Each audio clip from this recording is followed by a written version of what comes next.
ಐತಿಹಾಸಿಕ ಲಕ್ಕುಂಡಿಯಲ್ಲಿ ಉತ್ಖನನ ಕಾರ್ಯ 9ನೇ ದಿನಕ್ಕೆ ಕಾಲಿಟ್ಟಿದೆ.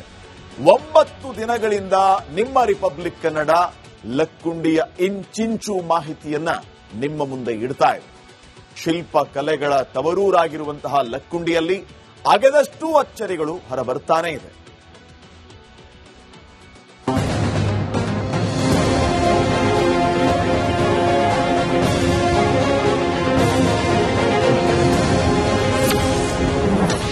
ಒಂಬತ್ತನೇ ದಿನದ ಉತ್ಖನನದ ವೇಳೆ ಲಕ್ಕುಂಡಿಯಲ್ಲಿ ಅಚ್ಚರಿ. ರೈತನ ಜಮೀನಿನಲ್ಲಿ ದೈತ್ಯ ಘಟಸರ್ಪದ ಮೂರ್ತಿ ಪತ್ತೆ. ಲಕ್ಕುಂಡಿ ಮಣ್ಣಿನ ರಹಸ್ಯ. ಕರ್ನಾಟಕದ ಇತಿಹಾಸದ ಪುಟಗಳಲ್ಲಿ ಲಕ್ಕುಂಡಿಗೊಂದು ವಿಶಿಷ್ಟ ಸ್ಥಾನವಿದೆ. ಒಂದು ಕಾಲದಲ್ಲಿ ಈ ಪುಣ್ಯಭೂಮಿ ಈಗ ಸತ್ತಿಲ್ಲದೆ ತನ್ನ ಒಡಲುಗಳಿಗೆ ಗುಟ್ಟುಗಳನ್ನ ಬಿಟ್ಟುಕೊಡ್ತಾ ಇದೆ. ಮಣ್ಣು ಅಗೆದಷ್ಟು ಇಲ್ಲಿ ಶಿಲ್ಪಕಲೆಯ ವೈಭವ ಕಣ್ಣಿಗೆ ರಾಚುತ್ತಿದ್ದು ಇಡೀ ಗ್ರಾಮವೇ ಅಚ್ಚರಿಯ ಮಡುವಿನಲ್ಲಿ ಮುಳುಗಿದೆ. ಅಂದು ಶ್ರೀಮಂತಿಕೆಯಿಂದ ಮೆರೆದಿದ್ದ ಈ ನಾಡು ಕಾಲಗರ್ಭದಲ್ಲಿ ಹೇಗೆ ಮಣ್ಣು ಪಾಲಾಯಿತು ಅನ್ನೋ ಕುತೂಹಲ ಈಗ ದಟ್ಟವಾಗಿದೆ. ಪ್ರತಿ ಹೆಜ್ಜೆಯಲ್ಲೂ ಇಲ್ಲಿ ಇತಿಹಾಸದ ಹೆಜ್ಜೆ ಗುರುತು ಸಿಗ್ತಾ ಇವೆ. ಇನ್ನು ಇದೇ ವೇಳೆ ಲಕ್ಕುಂಡಿಗೆ ಶಾಸಕ ಸಿಸಿ ಪಾಟೀಲ್ ಭೇಟಿ ನೀಡಿ ಮಾಹಿತಿ ಪಡೆದುಕೊಂಡ್ರು.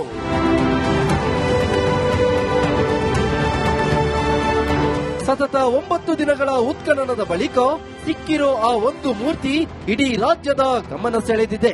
ರೈತ ಷಣ್ಮುಖರವದಿ ಅನ್ನೋರ ಜಮೀನಿನಲ್ಲಿ ಭವ್ಯವಾದ ಘಟಸರ್ಪ ನಾಗರಕಲ್ಲಿನ ಶಿಲೆ ಪತ್ತೆಯಾಗಿದೆ.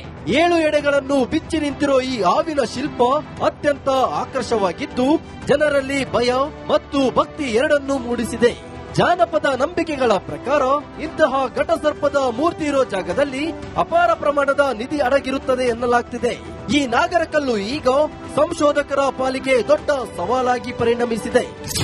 ಒಂದು ದ್ವಾರಪಾಲಕರಾಗಿರ್ಬೋದು, ಒಂದು ಏನು ಶೈವ ಪದ್ಧತಿಯ ಒಂದು ದಾನ ಶಿಲಾಶಾಸನ ಇರಬಹುದು, ಇದು ಒಂದು ದೇವಸ್ಥಾನದ ಮೇಲೆ ಇರುವ ಒಂದು ಕೀರ್ತಿ ಮುಖ ಆಗಿರಬಹುದು. ಇವು ಎಲ್ಲ ಕಲ್ಯಾಣ ಚಾಲುಕ್ಯ ಮತ್ತು ಹೊಯ್ಸಳರ ಅವಧಿಯಲ್ಲಿರುವಂತ ಪ್ರಾಚ್ಯವಶೇಷಗಳು ಇವೆ ಸರ್.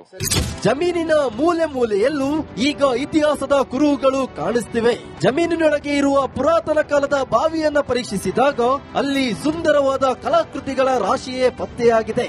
ಬಾವಿಯ ಗೋಡೆಗಳಲ್ಲಿ ಚಾಲುಕ್ಯರ ಕಾಲಕ್ಕೆ ಸೇರಿದ ಸುಂದರ ಶಿಲೆಗಳು, ಕೀರ್ತಿ ಮುಖಗಳು ಮತ್ತು ದ್ವಾರಪಾಲಕರ ಶಿಲ್ಪಗಳು ಕಂಡುಬಂದಿವೆ. ಬಾವಿಯ ಆಳದಲ್ಲಿ ಮಿನುಗುತ್ತಿರುವ ಸರಸ್ವತಿ ಮತ್ತು ಲಕ್ಷ್ಮೀದೇವಿಯ ಮೂರ್ತಿಗಳು ಅಂದಿನ ಕಾಲದ ಕಲಾ ಪ್ರೌಢಿಮೆಗೆ ಸಾಕ್ಷಿ ನುಡಿಯುತ್ತಿವೆ. ಈ ಬಾವಿ ಕೇವಲ ನೀರಿನ ಮೂಲವಲ್ಲ, ಅದು ಕಲೆಯ ಅಕ್ಷಯ ಪಾತ್ರೆ ಎಂಬಂತಾಗಿದೆ. ಇದ್ರ ಬಗ್ಗೆ ಮಾಹಿತಿ ಇಲ್ಲ ಸರ್. ನಮ್ಮ ಪೂರ್ವಜರು ಕಟ್ಟಿರ್ತಕ್ಕಂಥದ್ದು ಇದು 100 ವರ್ಷಗಳ ಇತಿಹಾಸ ಸರ್. ಆದ್ರೆ ಅದು ಬಿದ್ದು ಹೋದಾಗ ನಾವು ಅದನ್ನೇ ಮುಂದುವರಿಸಿಕೊಂಡು ಹೋಗ್ತಾ ಇದೀವಿ ಸರ್. ಹಿಂದಿನ ವಿಶೇಷಗಳು ಏನಿದೆ ಅನ್ನೋದು ನಮಗೆ ಅಷ್ಟೊಂದು ಮಾಹಿತಿ ಇಲ್ಲ ಸರ್. ಅಚ್ಚರಿಯ ಸಂಗತಿ ಅಂದ್ರೆ ರೈತರು ಕೃಷಿ ಕೆಲಸಕ್ಕೆ ಬಳಸುವ ಪಂಪ್ ಸೆಟ್ ನಿರ್ಮಾಣಕ್ಕೆ ಬಳಸಿರೋ ಕಲ್ಲುಗಳು ಕೂಡ ಪುರಾತನ ಶಾಸನಗಳೇ ಆಗಿವೆ. ಇಲ್ಲಿ ಪತ್ತೆಯಾದ ದಾನಶಾಸ್ತ್ರದ ಶಿಲೆ ಸುಮಾರು 12ನೇ ಶತಮಾನದ್ದು ಎಂದು ಅಂದಾಜಿಸಲಾಗಿದೆ. ಇದು ಕಲ್ಯಾಣ ಚಾಲುಕ್ಯರ ಕಾಲದ ಇತಿಹಾಸವನ್ನು ಸಾರುತ್ತಿದೆ.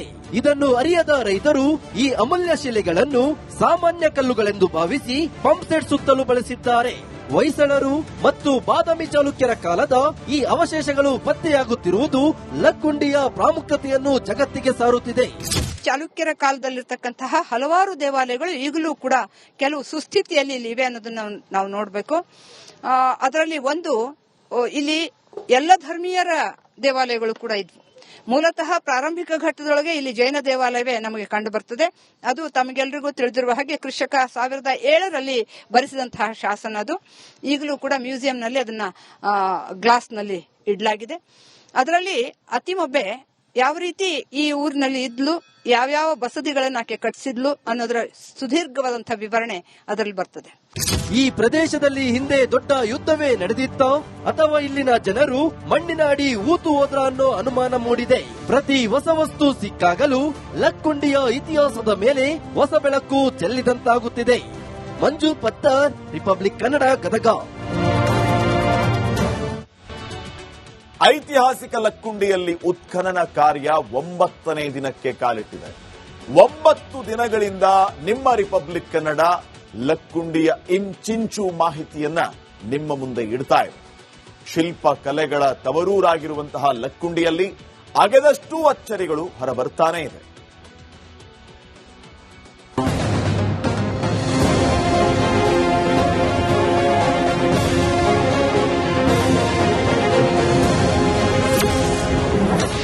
ಒಂಬತ್ತನೇ ದಿನದ ಉತ್ಖನನದ ವೇಳೆ ಲಕ್ಕುಂಡಿಯಲ್ಲಿ ಅಚ್ಚರಿ. ರೈತನ ಜಮೀನಿನಲ್ಲಿ ದೈತ್ಯ ಘಟಸರ್ಪದ ಮೂರ್ತಿ ಪತ್ತೆ. ಲಕ್ಕುಂಡಿ ಮಣ್ಣಿನ ರಹಸ್ಯ. ಕರ್ನಾಟಕದ ಇತಿಹಾಸದ ಪುಟಗಳಲ್ಲಿ ಲಕ್ಕುಂಡಿಗೊಂದು ವಿಶಿಷ್ಟ ಸ್ಥಾನವಿದೆ. ಒಂದು ಕಾಲದಲ್ಲಿ ಈ ಪುಣ್ಯಭೂಮಿ ಈಗ ಸತ್ತಿಲ್ಲದೆ ತನ್ನ ಒಡಲುಗಳಿಗೆ ಗುಡ್ಡುಗಳನ್ನ ಬಿಟ್ಟುಕೊಡ್ತಾ ಇದೆ.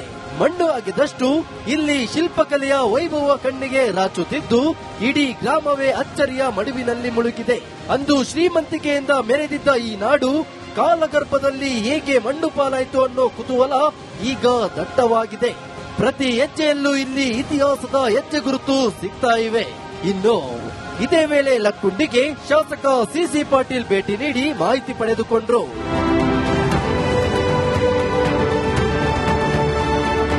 ಸತತ 9 ದಿನಗಳ ಉತ್ಖನನದ ಬಳಿಕ ಸಿಕ್ಕಿರೋ ಆ ಒಂದು ಮೂರ್ತಿ ಇಡೀ ರಾಜ್ಯದ ಗಮನ ಸೆಳೆದಿದೆ.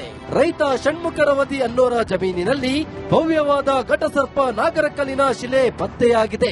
7 ಎಡೆಗಳನ್ನು ಬಿಚ್ಚಿ ನಿಂತಿರೋ ಈ ಹಾವಿನ ಶಿಲ್ಪ ಅತ್ಯಂತ ಆಕರ್ಷವಾಗಿದ್ದು ಜನರಲ್ಲಿ ಭಯ ಮತ್ತು ಭಕ್ತಿ ಎರಡನ್ನೂ ಮೂಡಿಸಿದೆ.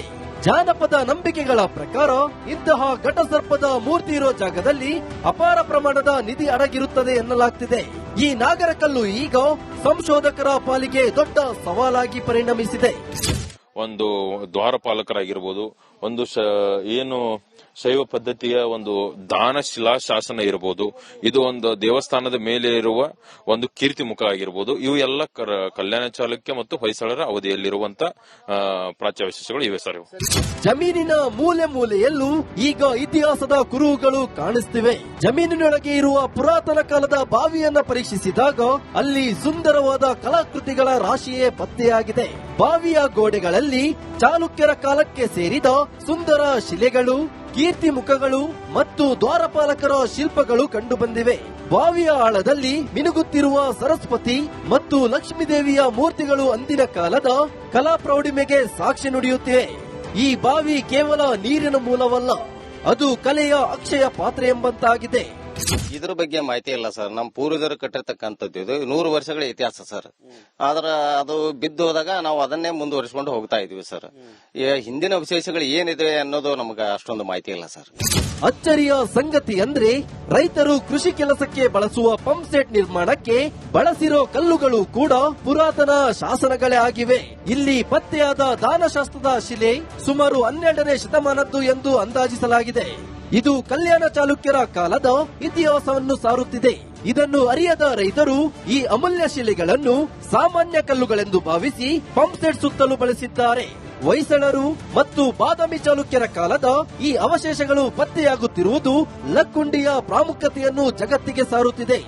ಚಾಲುಕ್ಯರ ಕಾಲದಲ್ಲಿರ್ತಕ್ಕಂತಹ ಹಲವಾರು ದೇವಾಲಯಗಳು ಈಗಲೂ ಕೂಡ ಕೆಲವು ಸುಸ್ಥಿತಿಯಲ್ಲಿ ಇವೆ ಅನ್ನೋದನ್ನ ನಾವು ನೋಡಬೇಕು. ಅದರಲ್ಲಿ ಒಂದು ಇಲ್ಲಿ ಎಲ್ಲ ಧರ್ಮೀಯರ ದೇವಾಲಯಗಳು ಕೂಡ ಇದ್ವು. ಮೂಲತಃ ಪ್ರಾರಂಭಿಕ ಘಟ್ಟದೊಳಗೆ ಇಲ್ಲಿ ಜೈನ ದೇವಾಲಯವೇ ನಮಗೆ ಕಂಡು ಬರ್ತದೆ. ಅದು ತಮಗೆಲ್ಲರಿಗೂ ತಿಳಿದಿರುವ ಹಾಗೆ ಕೃಷಕ 1007ರಲ್ಲಿ ಬರೆಸಿದಂತಹ ಶಾಸನ. ಅದು ಈಗಲೂ ಕೂಡ ಮ್ಯೂಸಿಯಂನಲ್ಲಿ ಅದನ್ನ ಗ್ಲಾಸ್ ನಲ್ಲಿ ಇಡಲಾಗಿದೆ. ಅದರಲ್ಲಿ ಅತಿಮೊಬ್ಬೆ ಯಾವ ರೀತಿ ಈ ಊರಿನಲ್ಲಿ ಇದ್ಲು, ಯಾವ್ಯಾವ ಬಸದಿಗಳನ್ನ ಆಕೆ ಕಟ್ಟಿಸಿದ್ಲು ಅನ್ನೋದರ ಸುದೀರ್ಘವಾದಂತಹ ವಿವರಣೆ ಅದರಲ್ಲಿ ಬರ್ತದೆ. ಈ ಪ್ರದೇಶದಲ್ಲಿ ಹಿಂದೆ ದೊಡ್ಡ ಯುದ್ಧವೇ ನಡೆದಿತ್ತೋ ಅಥವಾ ಇಲ್ಲಿನ ಜನರು ಮಣ್ಣಿನ ಅಡಿ ಊತು ಹೋದ್ರ ಅನ್ನೋ ಅನುಮಾನ ಮೂಡಿದೆ. ಪ್ರತಿ ಹೊಸ ವಸ್ತು ಸಿಕ್ಕಾಗಲೂ ಲಕ್ಕುಂಡಿಯ ಇತಿಹಾಸದ ಮೇಲೆ ಹೊಸ ಬೆಳಕು ಚೆಲ್ಲಿದಂತಾಗುತ್ತಿದೆ. ಮಂಜು ಪತ್ತರ್, ರಿಪಬ್ಲಿಕ್ ಕನ್ನಡ, ಗದಗ.